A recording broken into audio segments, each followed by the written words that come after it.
तो राधे राधे दोस्तों। तो दोस्तों हम आज की वीडियो में बात करने वाले हैं साइकोलॉजी के बारे में। अगर हमारी साइकोलॉजी सही है तो हमें मार्केट में प्रॉफिटेबल ट्रेडर बनने से कोई नहीं रोक सकता। तो दोस्तों हम सीधे अपनी बात पे आते हैं। अगर हम साइकोलॉजी की बात करें तो साइकोलॉजी दो प्रकार से होती है। सबसे पहला होता है मार्केट साइकोलॉजी और दूसरे पे होता है ट्रेडिंग साइकोलॉजी। तो दोस्तों आज की वीडियो में हम बात करने वाले हैं मार्केट साइकोलॉजी के बारे में तथा दूसरे पार्ट में हम बात करेंगे ट्रेडिंग साइकोलॉजी के बारे में। अगर हम मार्केट साइकोलॉजी की बात करें तो मार्केट साइकोलॉजी तीन प्रकार से होती है। सबसे पहला होता है मार्केट बिहेवियर और दूसरे पार्ट में होता है बाय एंड सेल और तीसरे पार्ट में होता है मार्केट साइकिल। अगर हम मार्केट बिहेवियर की बात करें तो ये भी दो प्रकार का होता है। पहला होता है फंडामेंटल एनालिसिस और दूसरा होता है टेक्निकल एनालिसिस। अगर हम फंडामेंटल एनालिसिस की बात करें तो फंडामेंटल एनालिसिस में हम कंपनी के डाटा को यूज़ करके एक रिपोर्ट चेक करते हैं तथा उस रिपोर्ट के द्वारा हम जानते हैं कि कौन सा स्टॉक आज बढ़ने वाला है, साथ ही कौन सा स्टॉक आज नीचे गिरने वाला है। अगर हम टेक्निकल एनालिसिस की बात करें तो टेक्निकल एनालिसिस भी तीन प्रकार का होता है।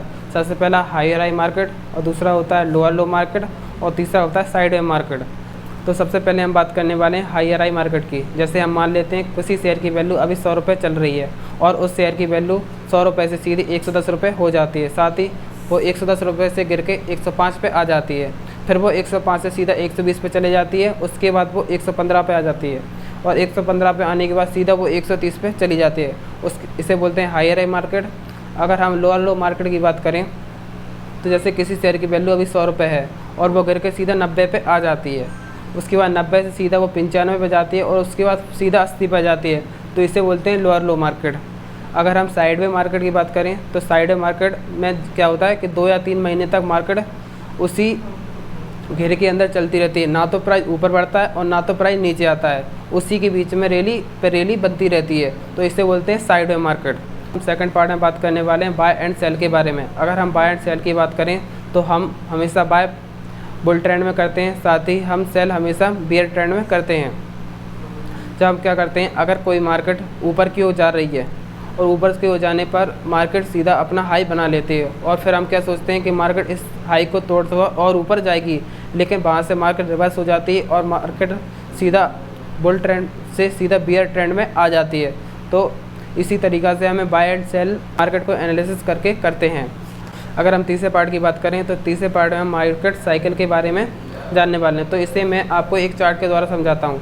जैसे मार्केट को हम देख रहे हैं और मार्केट अपने सीधा बॉटम पे है, वहाँ से हम क्या करते हैं, ना तो हम वहाँ पे बाय करते हैं और ना सेल करते हैं, लेकिन उसे हम देखते रहते हैं। जैसे हम लोग क्या इंतजार करते हैं कि एक ब्रेकआउट आएगा, उसके बाद मैं बाय करूँगा या सेल करूँगा, लेकिन मार्केट पहले ऊपर की ओर जा रहा है जहाँ पर एक ब्रेकआउट आता है और ज़्यादातर लोग वहीं पर बाय या सेल कर लेते हैं। लेकिन मार्केट ऊपर उठ जाता है और जाता रहता है। उसके बाद अपना एक हाई बना लेता है और हाई बनाने के बाद हम लोग क्या सोचते हैं मार्केट और ऊपर जाएगा, लेकिन मार्केट नीचे आके अपना एक एवरेज बना लेता है।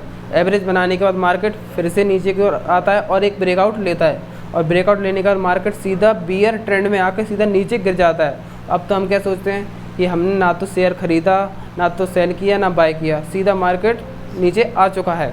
अब हम क्या करते हैं कि ना तो हम खरीदते हैं और ना तो बेचते हैं। तो हम बात करें तो मार्केट साइकिल को हम 3 फेस में देखते हैं। सबसे पहले बॉटम पे मार्केट है तो उसे फेस 1 कहते हैं, और मार्केट ऊपर जाके एक ब्रेकआउट लेता है तो उसे फेस 2 कहते हैं। साथ ही अगर मार्केट अपने हाई पर पहुंच जाता है तो उसे फेस 3 कहते हैं। तो फेस 3 पे हमें बाय नहीं करना है, क्योंकि वहाँ से मार्केट या तो ऊपर जाएगा या तो धड़ाम से नीचे गिरेगा, लेकिन सबसे ज़्यादा चांसेस रहते हैं मार्केट के ऊपर जाने का। तो दोस्तों अब हम बात करते हैं कि हम फेस 1 को कैसे समझेंगे, कि कहाँ पर फेस 1 बन रहा है, साथ ही फेस 2 कहाँ पर बनेगा और फेस 3 कहाँ पर बनेगा। जैसे अगर कोई मार्केट नीचे गिर रहा है तो गिरने के बाद मार्केट अपनी एक रैली बनाएगा। रैली बनाने के साथ वो 1 महीने तक उसी रैली में ऊपर नीचे होती रहती है। तो वहीं पर फेस 1 बनता है और फेस 1 बनने के बाद मार्केट थोड़ा सा ऊपर जाती है।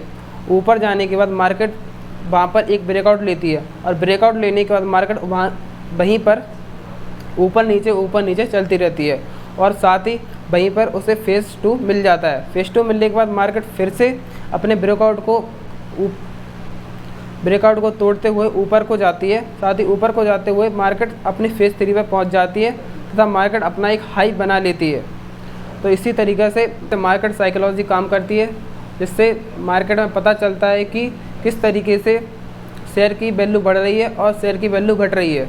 अगर हमारी वीडियो अच्छी लगे तो हमारे चैनल को सब्सक्राइब जरूर कर लेना।